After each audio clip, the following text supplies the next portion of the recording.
All right, Mike, welcome. How you doing? Oh, good, Danny. How you doing, buddy? Just fine, thanks. Nice Wonderful. to have a local Missouri guy on here. Oh, yeah. Which is great. Show me state. We're going to show you what it's all about. Exactly. Exactly. So, tell me something. Your very first Daytona 500 experience, ever?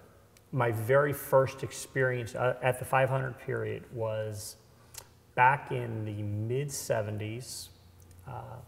Richard Petty and David Pearson crashed coming to the finish line. And I think Pearson went on to win the race. But the story was, we're from St. Louis, Missouri. My older brother, Rusty Wallace, who, of course, has went on to be a champion in that.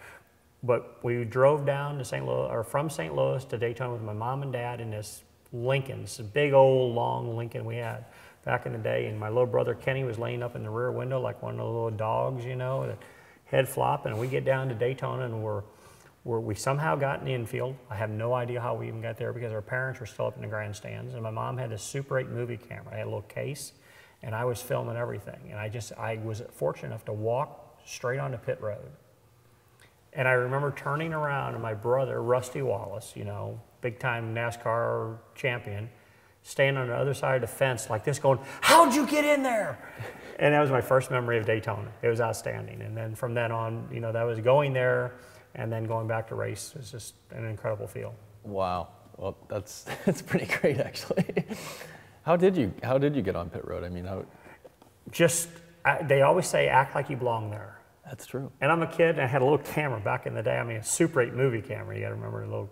And I just walked on there like I was supposed to be there. I didn't know any better, and I probably did, but I just did it. And I got some of the greatest footage from being a kid on, at pit road and behind pit road, up against a fence. Never out on pit road at that time, but it's like, we're racing in St. Louis, Missouri, and the Daytona 500 is like the greatest spectacle in the world. Back when it was pay-per-view. You went to the Kiel Auditorium and bought a ticket to sit and watch it on a big screen, So, I don't know. I just remember that. It still sticks in my mind. And probably the biggest thing is watching Rusty on the other side of the fence. And it has more to do now with the success he had in NASCAR racing, that one day he was on the other side, hands clenched in the chain link fence going, "How'd you get in there?"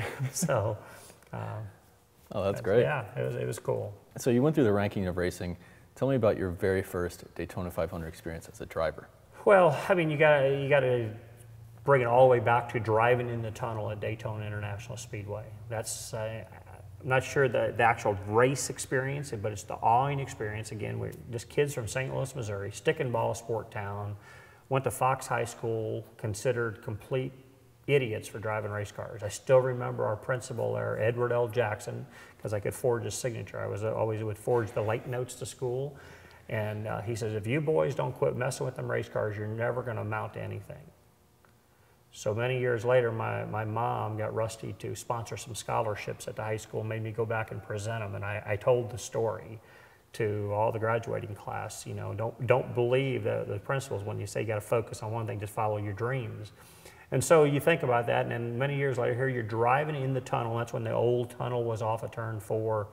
You go down underneath of it, it's real tight, and you squirt up and you're just looking at the sky. And the next thing you know, you're inside this massive speedway. And inside is this Daytona International Speedway. And it's like, oh my gosh.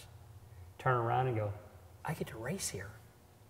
And just the whole experience is so overwhelming. It's like taking something that you've dreamed about your whole life and never, ever thought you would have a chance to do it. And then all of a sudden somebody going, okay, it's time to go do it.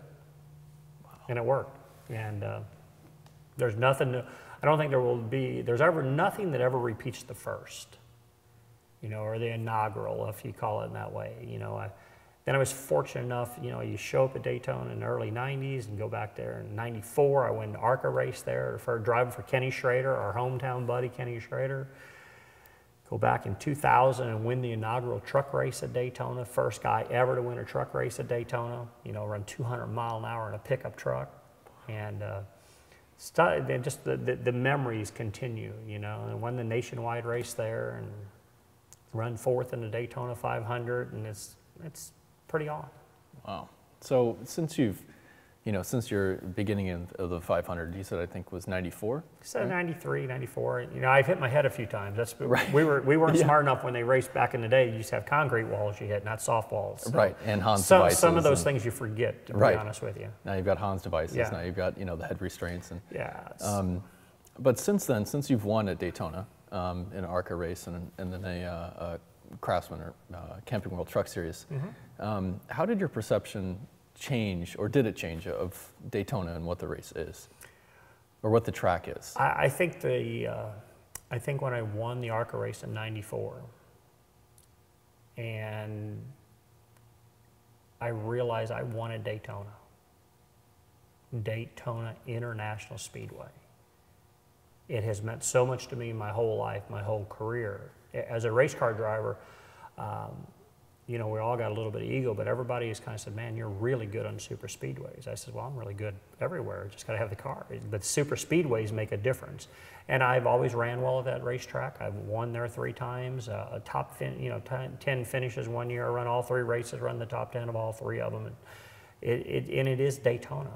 It is our spectacle of motorsports. I mean, stock car racers, you know, want to go to Daytona, and I've been there for many years now, and I've won there, and I think it gets better every year. It really does. I look forward to it more and more and more. And I mean, we're getting ready to go to the Daytona 500 now, and got the ride for the Daytona 500, got a nationwide race or an Xfinity Series race and it's like, I just can't wait to get there. I want to go. You know, we used to practice in January, so you kind of get your fix ahead of time, but now I got to wait till February. Wow. Yeah. Does the anxiety kind of build from that? It does. You know, at the end of the season, you're like, okay, I'm glad we got a little bit of a break, and then you get through right at the holidays, and it's like, man, I'm ready to go back to the racetrack. And then January rolls around, it's like Daytona.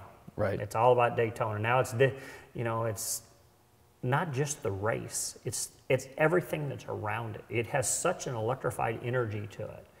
Everybody that's anybody, you know, from every industry shows up, whether you're a politician, a rap star, a music star, a movie star. They make an appearance at the Daytona 500 sometime or another. Not everybody at one time, but it's kind of like the red carpet event for stock car racers. I can agree with that. Yeah. Well, thanks a lot, Mike. All right. Appreciate it. Appreciate it. Thank you. Mike Wallace.